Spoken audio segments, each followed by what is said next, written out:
I'm Evan Saint-Gerard. I'll start again. My name is Evan Saint-Gerard. I'm a real estate agent. I've been a real estate agent for about 10 years now here at the, I almost said Wall Street Journal, at the Keller Williams Realty Landmark at Team NWE. And with me, I have Dean Graber. Yeah, hi, everybody. So my name is Dean Graber. I'm also one of the team leaders at Team NWE. We're located in Bayside, Queens, and I'm excited to share this information with you. And just a minute about myself.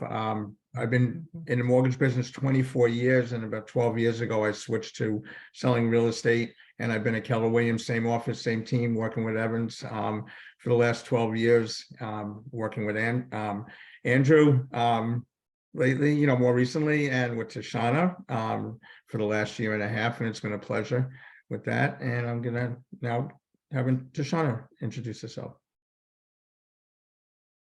Hi, everyone. Thank you for joining us.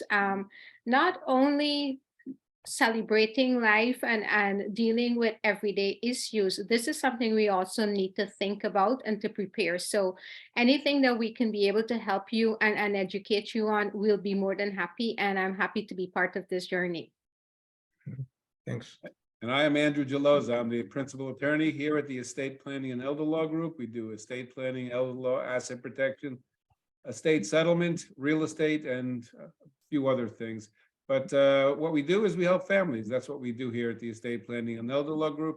I've been practicing only for 35 years. You think that a person who's practiced for 35 years would know a few things or two. But the funny thing is we can learn something. We all can learn something new. And hopefully tonight in our conversation, we're going to tell you some things that you don't really know, or tell you things that you know, maybe in a different way, so that you'll hear them for the first time. Okay, I'm looking at the questions also in the, please feel free to put, if you have any questions, there's a Q&A button on the bottom. Please click on that, put your questions, and we'll answer those as soon as possible. And we will be putting some stuff in the chat for those of you who are able to see the chat. So seeing Tiffany's taking care of something right now. Someone couldn't hear what we're saying. So I think the first thing that we need to talk about, we have a specific list of things that we wanted to talk about, but I wanted to talk about Dean and Tushanna. They both had some experiences recently. Wanted to talk to them about the losses in their families, and if you guys can share, what you're comfortable sharing. All right, well, I can start with that. So a couple of things. I just want to say, from being in real estate sales, I see families have all kinds of issues and circumstances arise at the last minute because of their failure to plan. And a lot of times it's an uncomfortable subject. But when let's say a parent, let's go in the natural order here. If a parent is going to plan, by doing a trust, by doing their will, doing their proper estate planning, that will give them, in essence, peace of mind, I believe, is what I've seen and experiences with my family. I'll share a quick story in a minute. So it gives that person peace of mind. So it's not always so uncomfortable doing it. It's just the thought is uncomfortable, but the action is not. It really serves a great purpose. And having a proper plan for when something happens to a family member, again, besides having that family member, in my opinion, be comfortable that, hey, they know this stuff is being taken care of when they can't, when they're not here to take care of it anymore.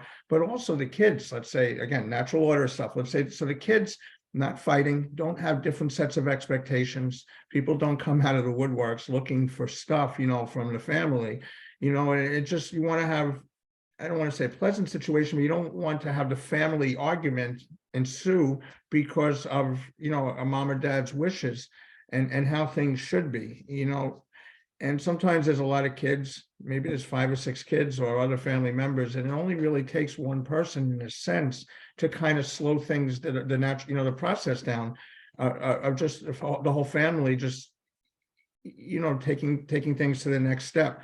So what happened with me is my dad, when he was, my dad lived to 93 years old. So when he was about 88 years old, about 5 years before he passed away, he had this envelope, and it was called In the Event.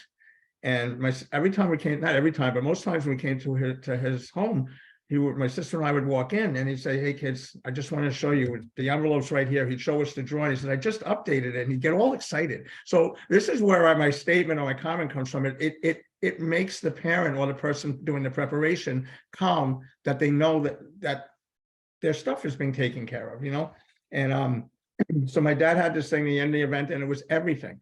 It was Mary at the Buick dealership. She's waiting, return the car there. I mean, I'm getting down to the bottom, the nitty gritty, everything. So he had a trust for his home. And my mom and dad, before my mom passed away, they did a trust on their home. And this is about 7 years before it was needed. So it was more than the 5 years, which, Andrew will talk about that. But they did a trust, and my father had every account as a beneficiary for either myself or my sister. And then again, everything he wanted. I want this stuff to go to whom, this kid or that kid or this grandkid, or everything he wanted was just laid out. And then when my dad did pass away, well, we opened up the envelope, and it gave us instructions. And my sister and I and my nephew, Evan, not this Evan, a different Evan, my nephew, we drove around, and we carried out his wishes. We went to this bank, we returned the car here, we did everything. It was like, and we sold this home also. It was a set of instructions, and it made everything, all of us were comfortable on our side, and knowing that my dad was comfortable, in a sense, knowing that his instructions were carried out was an important thing to us. So that's just a personal story. The other minute I just want to speak on is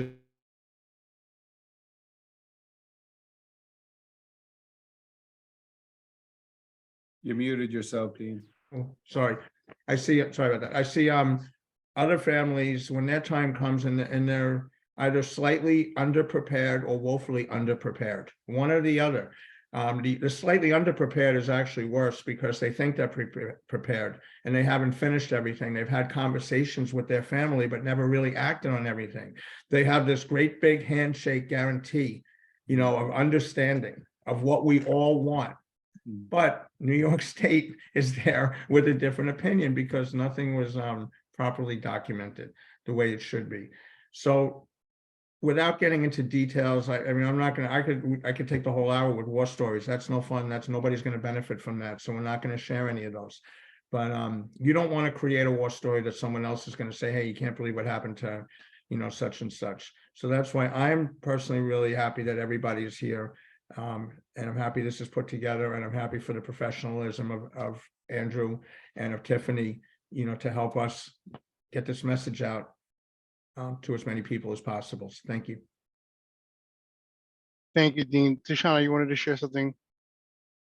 Okay, so my thing that I want to share is I want everybody to put in the chat who has an emergency plan in action, or who has something that in the event something go wrong, that people know where their medical papers are, their medical records, their insurance papers, like who has that set up and who doesn't have that set up.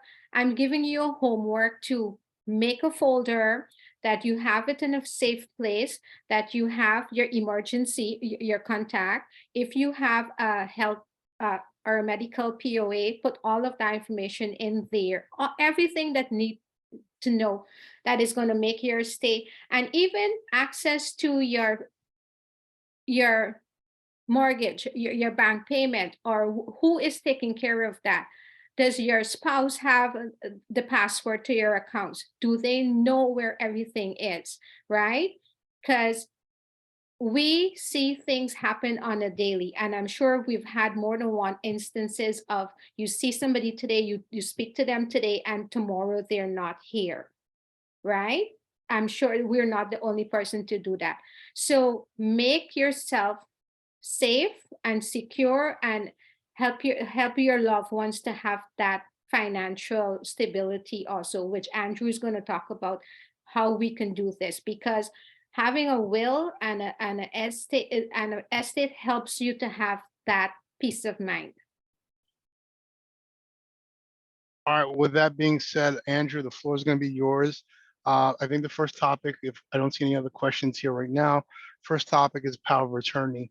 We want to know the who, the what, the why, any other things that you want to share. Floor is yours. Thank all of you. Thank you all for coming here. I'm really thank you. You can be anywhere at 6:30 at night on a Wednesday when the weather's so nice outside, especially, and you're here listening to us, and hopefully you'll leave here with some good stuff.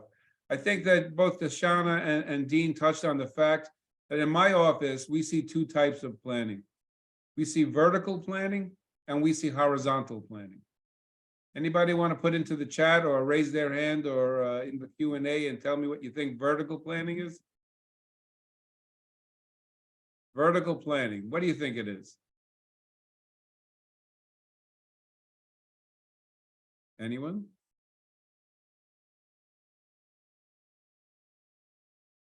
No takers. This is an interactive thing. So basically you guys have to join in. Basically, if we ask questions, please answer, use the chat. If you have questions, use the Q&A button. So I'm looking at the chat right now to see if we have any takers. So Andrew, what is the vertical one? Vertical planning, you sitting up vertically, standing vertically, talking to me. You are now making the plans, right? And horizontal planning, unfortunately, you're either in a hospital bed and I'm coming there to see you maybe, or I'm talking to your family, or I'm in the funeral home talking to your family because you didn't make the plan and someone else is making the plan for you. So it's really important, right? I mean, that concept, as funny as it may seem and sound, when it's told to you that way, it really is very true, right? You know, you get the chance to make a plan. If you choose not to make a plan, don't worry. There is an automatic plan in place for you. And I'm sure you're going to love what that is. Anybody know what that plan is when you don't have any plans? Chat, Q&A, raise your hand. Somebody? The state takes over? Someone's, oh, thank you very much. The laws and rules of the state of New York are your plan. How do you like that? That's surely going to work out just the way you want, right? Of course it won't. So what we're going to talk tonight about is what estate planning is, a little bit about what estate planning is, because most people think that you have to have this gigantic estate, the big manor, the Rolls Royce, lots and lots of money, jewels and furs and diamonds to give away to have an estate. No, your estate is whatever you own when you pass away. And whatever it is that's important to you that you want to pass away. And so all of those things comprise your estate, and who gets your estate will either go according to the way that you want to or the way the state tells you to. But estate planning is also not only for when you pass away. There are estate planning documents that are very crucial and essential to have while you're alive. And in fact, we often run into those things, especially when we're dealing with real estate.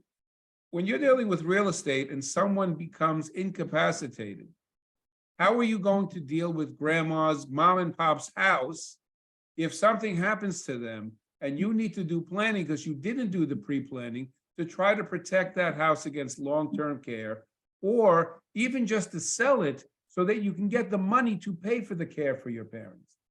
What you need to have is you need to have what's called a power of attorney. Because a power of attorney is a very important document that allows you to appoint someone who can have legal authority to act on your behalf. So, and who needs that? Everybody who turned 18 needs that. Why do you need it? Because when you turn 18, you become a separate adult individual in this world, and even your parents have no control over any of the property or things that you have in your own name. So for instance, if you send your kid away to college and he gets hurt very badly and his bank account up there, you need to go access the money for him to get care up there. If you don't have a power of attorney, even though you're the parent, you cannot access his bank account. You can't access the bank account of your spouse if your spouse has a bank account or other property that's only in their name and something happens to them. You can't help them. And you know what you have to do then? You're under the state rules. The state rule says if you don't have a power of attorney that's effective and can help you in the situation you're in, you need to go to court and have a guardian appointed. I don't know how many of you have ever heard of what a guardian appointment is. It's basically the court issuing an order, taking away all of your autonomy, putting someone else in charge of your life for the rest of your life, which will be paid for out of your money, as they also pay for the attorneys that have to get appointed by the court to look over the situation, and that lasts as long as you live. How do you avoid that? Put together a power of attorney, which in its simplest form basically says, I'm appointing someone to have authority to deal with my stuff, my property, my money, to make decisions, to talk to the government, IRS, Medicaid, Medicare, Social Security, pay my taxes, do my real estate things, do everything I need. And if you have a proper power of attorney put in place, which again, like life, estate planning is not the same exact thing for everybody during their entire life. When you're young, say 18 to 20, and your parents want to give you the gift or give themselves the gift of sending you away with the power of attorney that you gave to them in a healthcare proxy, as I think Tushanna indicated, do you have basically your health power of attorney in place? Who will make those decisions for you if you can't? You talked about having basically a go bag of the essential documents and the things that you have to have. It's always a good idea to have an emergency plan and a plan in place in case of emergency. We never know when emergency happens. So when should you start doing it? Right now, because we never know what's going to happen. People often say to me, when should I start doing my planning for my estate? I said, when do you plan on having a heart attack? I don't know the answer to the question, right? Nobody knows the answer to that. No one ever gets a text from their higher power that says, get your affairs in order. In 2 weeks, you're going to have a stroke. That's never happened to me. No one ever came into my office and said anything like that. So the point I make is power of attorney important, and it gets much, much more important when it's absolutely necessary, that when the principal, the person who owns the property, is now become incapacitated, either mentally or physically, that if that power of attorney is not in place, you have problems in dealing with things like houses, property, problems with dealing like transfer of other assets in order to help try to protect things for long-term care, or just to even sell them if you need to, because you need to get the money. So that's topic one, powers of attorney. I guess the question would be, how many people have even a power of attorney in a healthcare proxy? So we'll give everybody a minute to answer. How many people have a power of attorney? Also, while you're filling out the question, the chat is now open. So if you have anything, basically, please write in the chat. There is a question. There's going to be a couple of questions popping up on your screen. So please fill out the poll. And I will also like to reiterate what Dean was saying about the peace of mind factor, right? Because once you take care of this thing that's really kind of bothers everybody, because everybody knows that eventually this adventure we call life ends in one place. I mean, I don't know anybody who has figured out how not to end life in death, right? It happens. Mortality rate is 100% in this world. No one's figured out how to beat that, right? So the point is if you want peace of mind, knowing that things will go without fighting more smoothly, and you get the chance to make all the decisions and have things work your way, then you have to take the time to make a plan. Dean's father started doing his plan at the same time my grandfather did. I pushed him. He told me he wanted to leave a legacy. My grandfather worked hard. He was a blue-collar worker. He drove a newspaper truck, throwing big bundles of newspapers and magazines off his truck to the candy stores and the grocery stores and the other stores around Brooklyn, New York. And he wanted to leave something for his family because no one left anything for him. He was born in the Depression. And he was the oldest and took care of his family from the time he was like 8 years old. And the bottom line is, I told him, you need to do something. And he said, I'll get around to it. Don't worry, I'll get around to it. Well, the good news is he finally got that round to it. And I don't even know what that means because everybody's waiting for a round to it. I'm not sure what that is, but I had some things printed out, a round circle with to it painted in there. And I handed out to my clients because here's your round to it. It's time to get your spares in order. But in his mid-80s, we did planning for him. And we were able to protect all that money that he worked for so hard to make sure that when he turned 93, and he couldn't, and he could no longer come into the city to see me, and he could no longer get around. We had to get people in his house to help take care of him, and they got paid for by the government benefits that were available because we did that planning. And we'll talk a little bit about the planning at the end. But I just want you to say that for me, that's my why. My why is I helped my grandparents, I saw how difficult it was. I saw how heartbreaking it is when I see families lose everything that they worked for their entire life because somebody gets sick. More people in middle age go bankrupt because of medical costs and long-term illness costs. So answer to question one, we got about 62% don't have a power of attorney, 38% do. All I can say is it's a good time to start thinking about it. We're at the beginning of a new year. It's a good time to start thinking about getting things together, getting your acts together and coming and going to see somebody to talk to them about what is it that you need. So the Andrew- next, Andrew, I have a quick question for you. We have a Yeah. couple of people that are asking questions, but a quick Yes. question for people who are, those who are on the fence or haven't decided what they want to do yet, but they do want to do something soon. How can they meet with you if they choose to work with you? Can they meet face to face? Can they do it on Zoom, phone call? How can they meet with you? excellent question. You can meet with me all those ways. You can come to one of my workshops. I do workshops twice a month that you can contact my office, go on my website, epelg.com or aljlaw.com. And you'll find every month there are at least 2 workshops that we're giving that are on Zoom, virtual. Don't have to leave your house. You'll get all the information you need. You'll be given the opportunity to make an appointment with me so that we can talk about how all those things will talk about what it means to you in your plan. Because everybody doesn't need everything. And everybody doesn't need everything at the same time. It depends where you are in your life for what you need and what your circumstances are. Andrew, do you want to take questions now or you want to go on to the next segment? Why don't we just take 2 or 3 questions and then Okay. we'll get to the next segment. We have one from David Louis. He wanted to know what are the methods of preparing paperwork for wills when your parent is suffering from dementia or Alzheimer's, and how can the parents sign off on it as a power of attorney if they're not of sound mind? A very good question. So sound mind is a very subjective thing, right? Depending upon the depth and level to which your parent is incapacitated or a person is incapacitated, they may have the understanding in order to be able to give the okay legally to name you their power of attorney.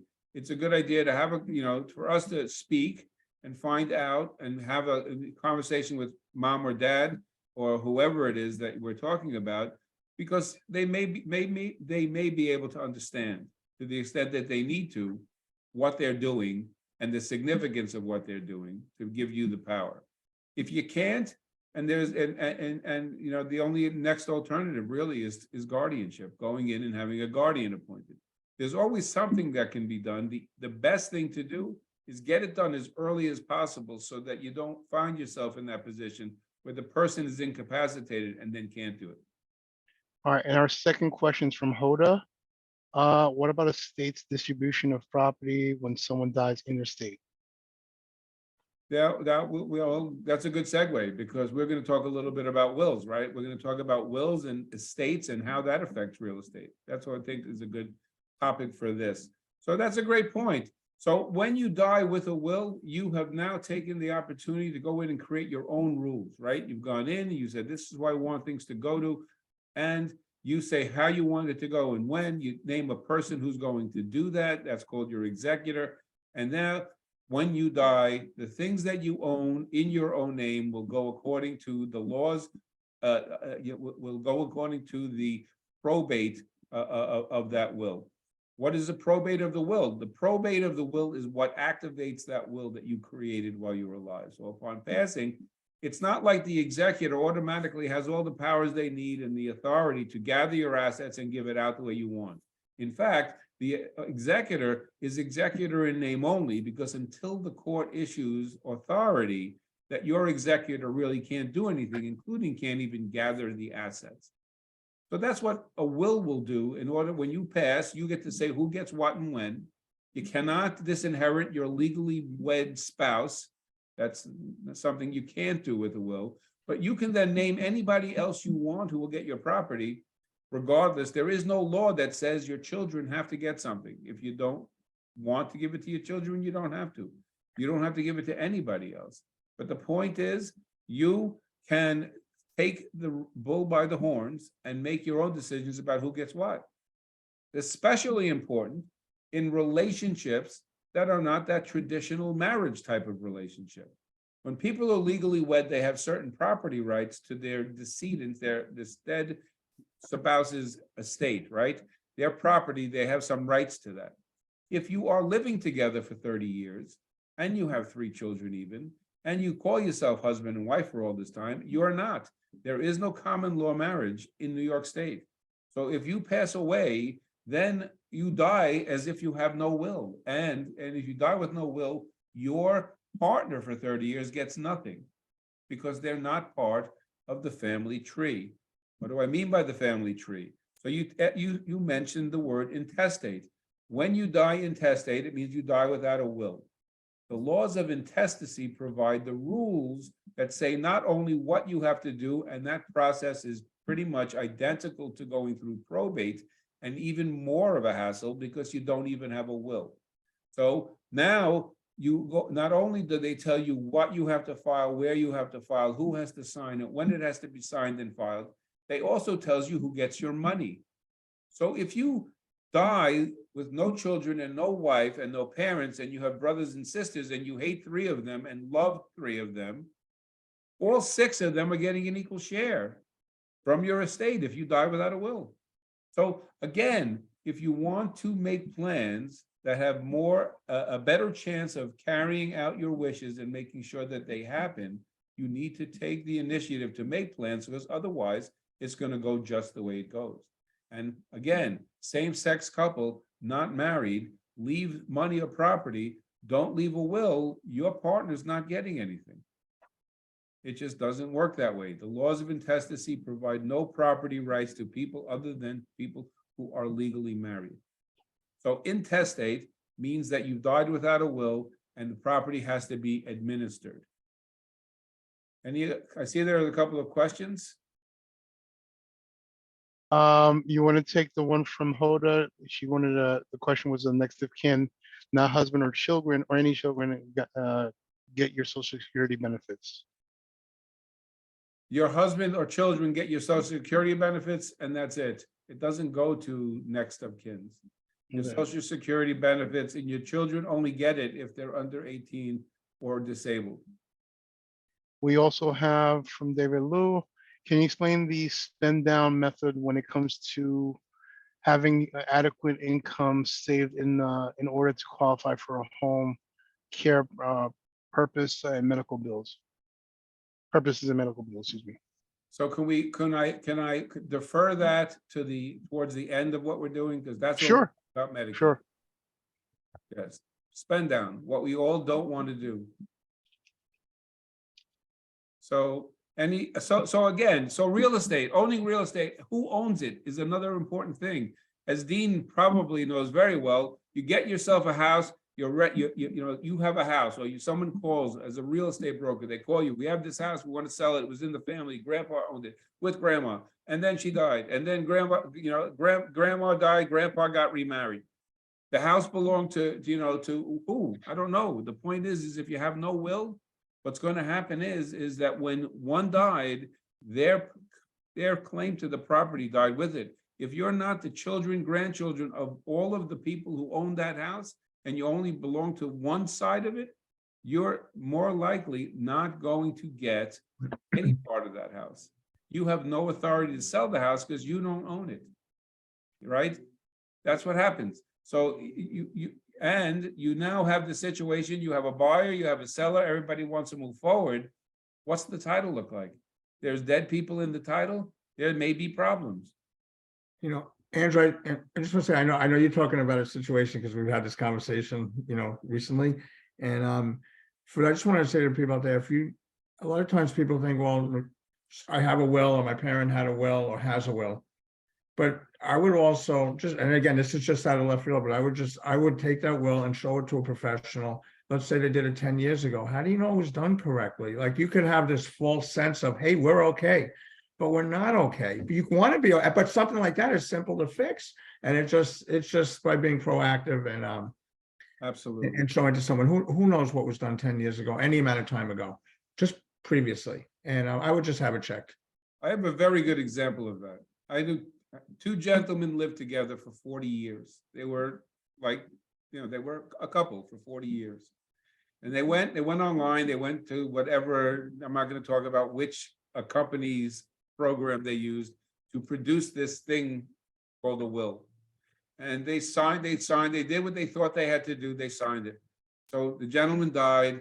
In the will, he leaves his condominium in Manhattan to his partner. Partner brings me the document, we take a look at it, and it wasn't properly executed. It wasn't properly executed, it means that you don't have a will anymore, and now the laws of intestacy control.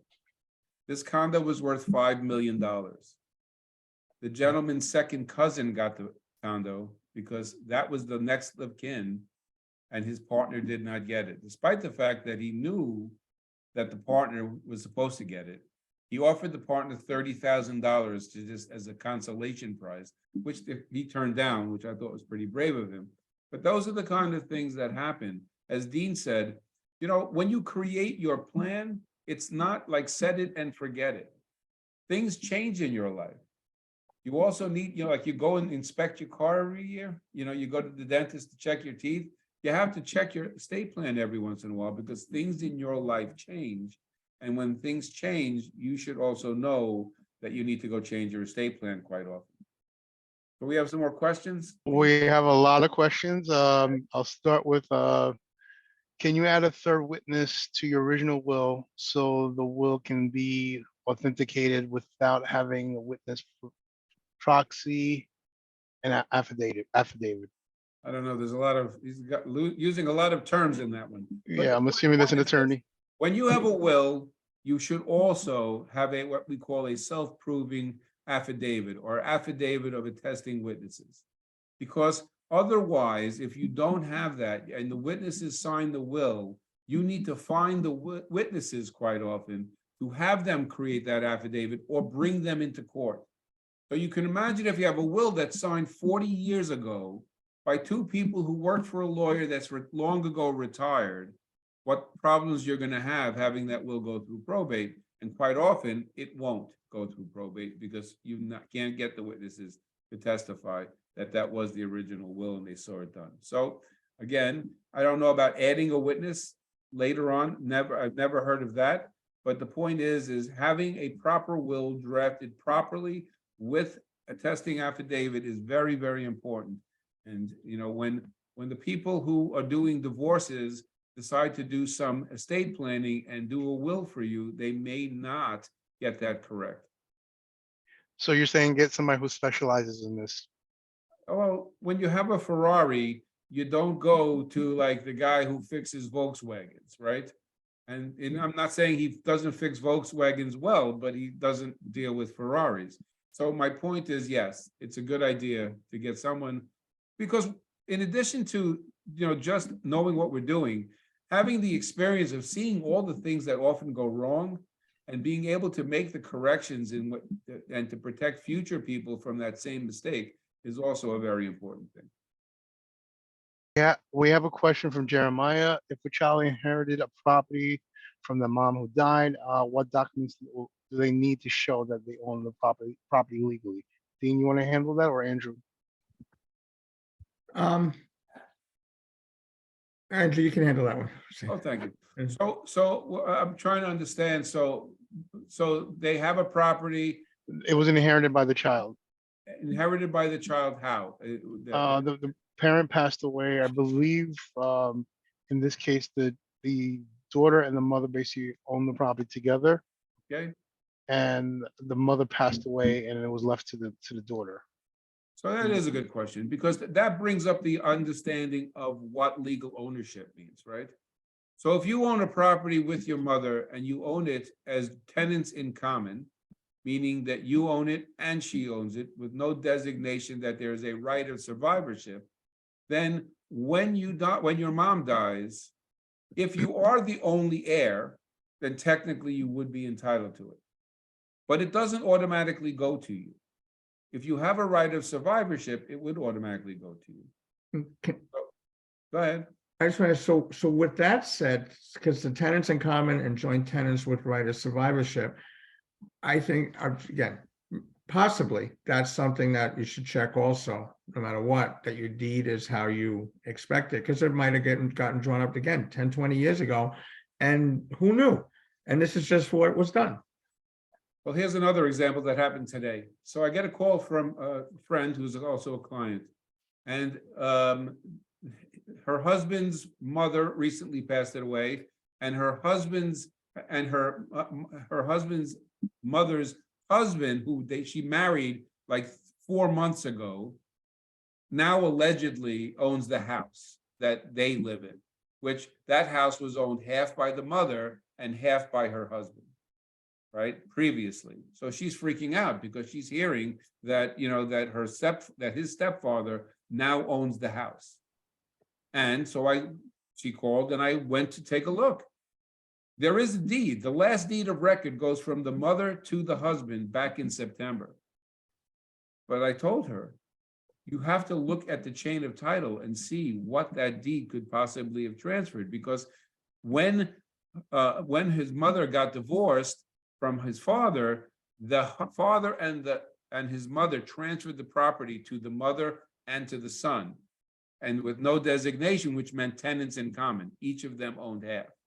So what happened was, when the woman in September, we believe that there was, you know, undue influence and duress, and she wasn't of sound mind at the point, but that notwithstanding, the most that he could possibly own, the stepfather, is half of the property. And that's why it's very important to check the deed.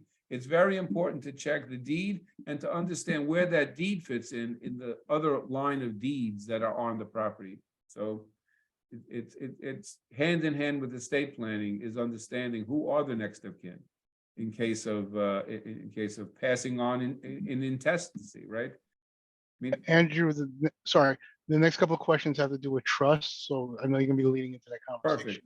What we'll do is I'm gonna talk a little bit about trust, what they are, why you want to use them, and then we can go into some of the questions. So we talk about probate as something that really is not very appetizing, right? It's not very appealing to go through. It's frustrating because there is delays involved in it. It's not like, you know, someone dies and the property automatically goes to someone else. You can see a house sit there for 12 months, 14 months, a year and a half, because things are in probate. The probate is going on and people are fighting, or for some reason it's delayed, right? Or we can't determine who the actual heirs are. You know, it used to be years ago, title companies would insure title if you can say, okay, these are the sole heirs, here's the heirship affidavits.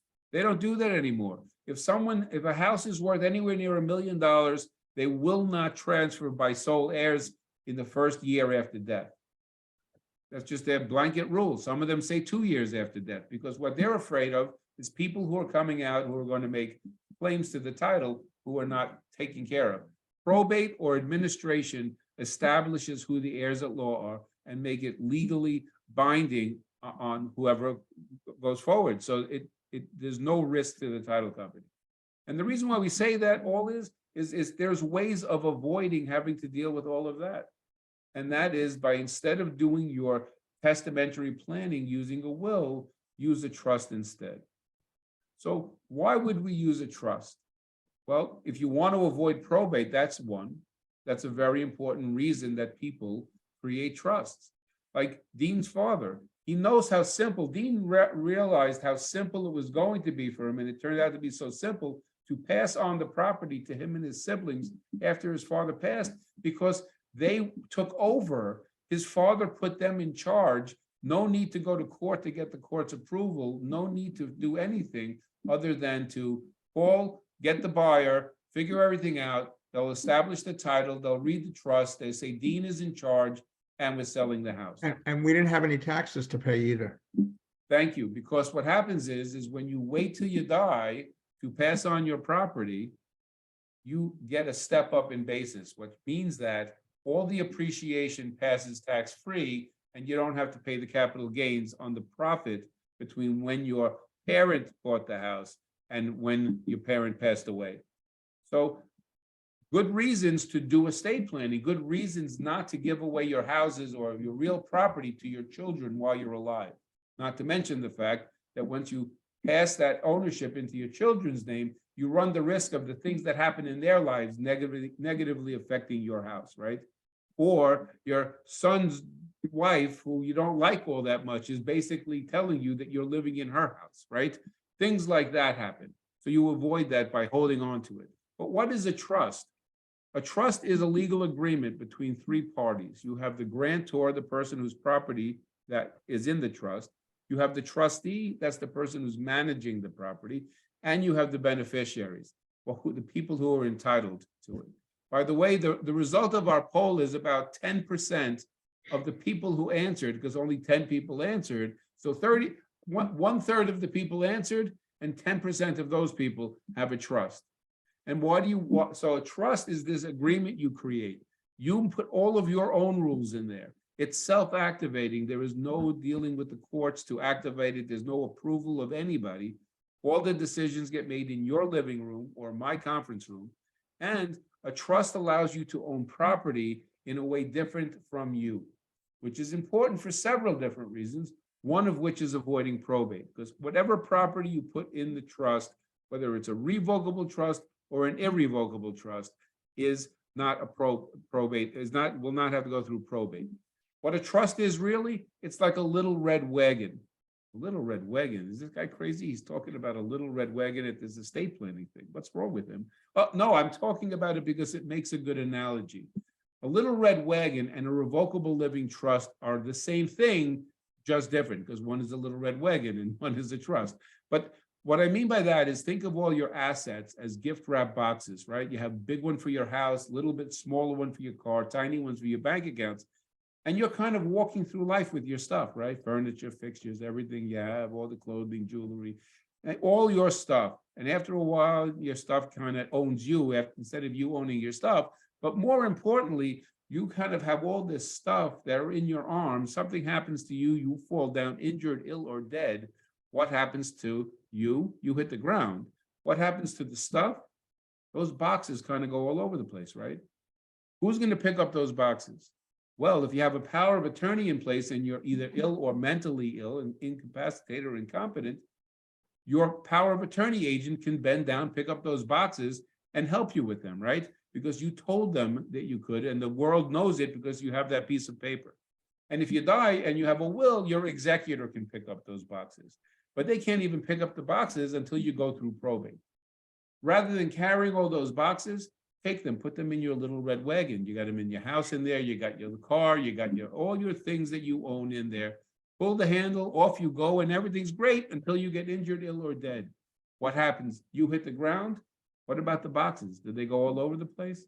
No, they stay there inside that little red wagon because you put them there neatly placed and attached to the handle, which is the only thing that hits the ground for the wagon, is your rule book, that trust agreement. And it says, I want you to do planning for me as quickly as possible. If I get sick, make sure I get whatever government's benefits are available. That I want it to go to my wife, but I don't want it to go to her new husband or her new boyfriend. It never has to go to my kids. Or I want to give it to my daughter, and definitely not to that son-in-law who has no respect for me either. So my point is that you can make all those rules for yourself in your trust. So like a revocable trust is like a little red wagon. It's like an open box, put things in, takes things out. Now, that is a great thing. You avoid probate, you have a different relationship to your assets, and when you die, you don't have to worry about step up in basis. It passes on without having to tax the gains. And in addition to that, you don't have to worry about going through probate and paying the costs and expenses and having to go through the hassles and the delays of distributing. One thing, though, the revocable trust can't do is it does not give you any asset protection.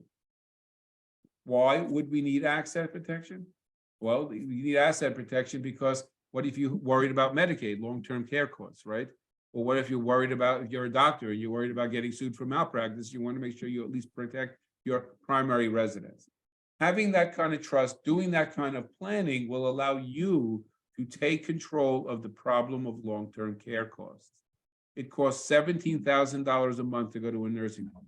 Somewhere between $9,000 and $15,000 to have someone come into your house to take care of you.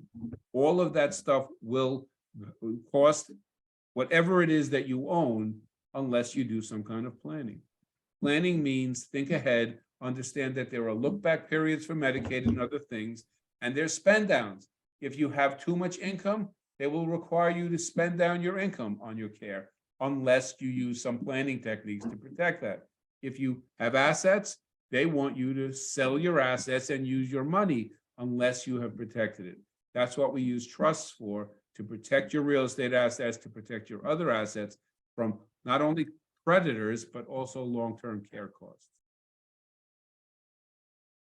We have some questions on that? Yes, we have some questions. I'm gonna go with Hoda. I'm not sure if I'm pronouncing your name correctly. Can you fund a trust through a will?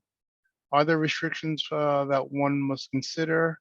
And will You can fund your trust through a will. That's called a testamentary trust. It will still has to go through probate, but you can have it pour into a trust that you have created. all right, the last part of her question, I'm not sure I understand it. I think she's asking, does the will have to be probated before it goes through a trust? Yes, that's the Okay. problem. The will must always be probated. I can't tell you how many times people come into the office and say, okay, we're going to avoid probate now. We've done our will. And I say, I think that you're confused. Let's straighten this out. Anytime you have a will, it must go through probate because it's not activated. You have to die. That's when it goes into effect, but it's not activated until the court issues letters testamentary through the probate process. All right, folks, we're wrapping up pretty soon, but the last poll question is, do you have a will? So please answer that question on the poll section. And I'm reading the last, well, not the last question, but we have another question from David.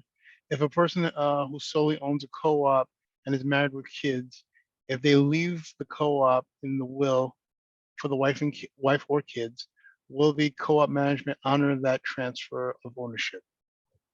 Co-ops, my favorite form of ownership of what it looks like real estate, but is not.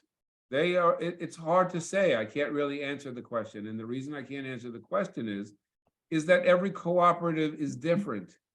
The rules that they have are different. Some treat immediate family members that you don't need to do anything. You can just easily pass it on to them. Almost all of them, though, require, even if you're transferring it to your kid, they have to apply to live there. And they have to pass the same kind of thing as someone who you're selling it to outright and that never lived there before. Well, 24 people answered this question, number 2, about the will, and it went 50-50. Yeah. Half do, half don't, which is a little bit better than the national average, because I want you to understand this, that nearly 65% of all people who own a home don't have a will. Most people don't. Most people think that either they're immortal or that they're going to get around to it. All right, we have another question from Wayne. Can you sell your property inside of a trust? And is there a gain subject to capital gains tax? So if you are a grantor, you granted your house into the trust, and you choose to sell that house when you're alive, there will be capital gains. But if you're the person who lives there and has lived there for at least 2 of the 5 years before you're selling it, you have this exclusion against taxes, which may give you the benefit. And if you're a married couple, it's a $500,000 exclusion against the profit. So there are times when it makes sense that you sell the house while you're alive to avoid those the capital gains. But once you sell the house, now you have liquid assets, depending upon what you do with them. They may be, it depends, like if you're about to go into the nursing home, that's not necessarily a good strategy unless it is the only strategy you have. And then we strategize using that scenario. It really, it's hard to say, but the answer, can you sell the house out of a trust? If you have the power to do that, then yes, you could. If the trust doesn't give you power to do that, then you can't. And the rules about it is that the taxes are paid by the person that owns it, and the taxes are paid on the profit between what you paid for it and what it's worth when you sell it. So it's not a simple answer, but what, as Dean pointed out before, if you pass on your property rather than sell it during lifetime, yes, the way the laws are now, you can pass on all of that appreciation tax-free to your family. All right, we have another question. There was a follow-up question, which I don't see right now. Is the gain at the trust level? It depends what type of trust, okay? Because if the trust is considered to leave the property in your estate, then you're paying the taxes on your own tax return. If the trust takes the property out of your estate because you're looking to avoid taxation or create other types of asset protection, then you've already taken it out and the trust has its own tax return and it pays the taxes itself. We do have another question about trust. They want to know about the cost. What is the cost for a trust? And can you have your minor kids on there? When you say have your minor kids on there, can you name them as beneficiaries? Yes, and most likely we're going to provide provisions for what happens if you pass suddenly and they are still under an age that you don't want them yet to get money, and create a trust for them so that out of the trust comes another trust to protect that money until they're old enough for them to get it. How much it costs depends upon which type you want. Trust generally runs somewhere between, a trust plan with other documents, powers of attorney, healthcare proxies, runs somewhere between $4,000 and $10,000. But it's well worth it because the alternative is this is priceless. If you have this, just like we stressed this before, you have your plans in place. This avoids a lot of stress, a lot of confusion. You're already going through a process where your energy level is high because you're running all over the place. And when you have these things planned out, you know exactly what to do. Right, Don't and think those of are it, how much money you're spending. And those are the intangible levels. Those are the intangible benefits. The tangible benefits are probate is not an inexpensive process. The minimum cost for probate somewhere between $5,000 and $10,000. And trust is certainly a lot less than that. Even though it costs you more to do a trust than a will, it's worth it because what it saves you. And if you're doing asset protection to protect against long-term care, which I think the next time, maybe we need to leave a little more time to talk about that. So when you're doing to protect against long-term care, you're paying one-time fee versus a monthly cost of somewhere of $180,000 to $200,000 a year. So that's what you're protecting against. So is it cheap? Well, you don't usually get cheap, perfect, and fast, right? You can't get all three. No. And the truth is that at the end of the day, what is the value to you? If peace of mind is important, what is peace of mind worth? That's what Evan's saying, right? Evan's saying that you get this sense that a peace of mind, that things are going to work. They're going to work the way you want, the way you want them to. Whether it's doing a will plan or doing a trust, that's how it works because you've now put the things in place. Otherwise, you're depending on the fact that all your kids got to get along and go along the rules of intestacy, which basically says who's going to get it, who's going to be in charge, what they're going to do, or you get to choose yourself. And we did have another question, which I do not see any right now, but we're going to wrap it up right now. If you guys have any other questions, our contact information is in the chat, which you'll be getting emails also with all our information. If you'd like to book an appointment with Mr. Andrew, feel free to reach out to him, have a consultation. You can do it on phone, you can meet face-to-face, or you can do it at pleasure at your own home. You can do it on Zoom. For your real estate needs, I'm Evan Saint-Gerard, along with Dean Graver and Tushanna. We can help you with your real estate, whether you're buying or selling or investing in real estate, we can help you with that. And let me just see, we have another message here. We have all of our contact information in the chat. Please, if you have questions, see us. epelg.com or aljlaw.com is my website. You can find a lot of information there and the ways to get to our workshops or make appointments with us. And I would say if you have a question, we're going to be reaching out to you, but call us quickly so the question's fresh because this stuff is important and it starts losing its importance as time goes on. So tomorrow, the next day, while it's still important and fresh in everyone's mind, give us a call, let us know, reach out, text, smoke signal, email, something, get in touch. I just want to leave you guys with this. We did record this, so once it's finished editing, I will be sending it out to you guys. We're going through all our YouTube channels and all our social medias. We do have a plan for the next one. So if you found value out of this, Please spread the word to your friends, your family, anybody that you consider someone in your circle that should be taking care of their business and making sure they take care of their family's business. Make sure you pass this along to them. And Tushanna, you're gonna have the last words? Okay, so my homework to everyone is they got to figure out if they're going to do their folder or they're going to have a get around to it folder, right? So, and if you do your folder with your emergency, your contact and everything that you need there, please, one thing you need to remember is every time you make a change, you have to update that folder. Could you say that one more time for the people in the back? Every time you make a change, please update that folder. That's somebody calling her right now because of what she just said right now. Hmm. All right, guys, we want to say thank you so much for taking your time out of your schedule, your busy schedule, to listen to what we had to say. And again, if you found value out of this, make sure you let your friends and family know. We have other seminars coming up down the pike. If you have any other questions, you know how to reach us. I want to say thank you to all of my fellow panelists. So I'm Evan Saint-Gerard with Keller Williams Realty Landmark, and I'll let everybody sign off. So go ahead. And I'm can still I add great one over more Keller thing Williams. before we go?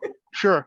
Andrew is saying that the next one that we do, we're going to touch a little bit more on the aspect of like long-term medical care. Correct, Andrew? Yes. That is correct. It's one of the top questions that we get a lot when we do these seminars about Medicaid and all the other stuff, basically who takes care of what, if the Medicaid's involved, if you're selling a property. So that does come up a lot. So that is our next topic that we're going to be discussing. So again, go ahead, Andrew. And I'm Andrew Jaloza from the Estate Planning and Elder Law Group. And I will just, reiterate also that, when we live in a beautiful country that, but either you are very, very poor and then the government takes care of you, or you're very, very rich and then it doesn't really matter. Everybody in the middle, you work real hard for whatever you have. I know that my grandfather and my grandmother, my father's mother died when she was 103 and she was a seamstress and she still wanted to give away what she owned. And the point is if you don't do plans, because that's the only way you can get access to the things, have money and property, and get access to the benefits that you've already paid in for. It's a program that you're paying in for every single year anyway, and you cannot get access to it unless you do some pre-planning. All right. Well, Dean, you want to say goodbye to the audience? I just wanted to thank everybody for being here and for the hosts, for and everyone who joined us. Hope you got something valuable out of it. That was the whole goal. And I'm always available. Any questions, follow-up conversations, or any referrals anywhere for any reason, let me know. Happy to help. Good All night, right, so everybody. the last word we're going to have is from Tiffany, because we couldn't do this without Tiffany. So everybody, if Tiffany can turn the camera on, please. Thank you, Tiffany. And say, Thank you, Tiffany. all right, guys, you don't know Tiffany. what it takes to put these things together, but I want to say thank you to Tiffany, to Andrew, to Tushanna, to Dean, and to all of you for spending your time with us and asking us questions, because that's what we're here for.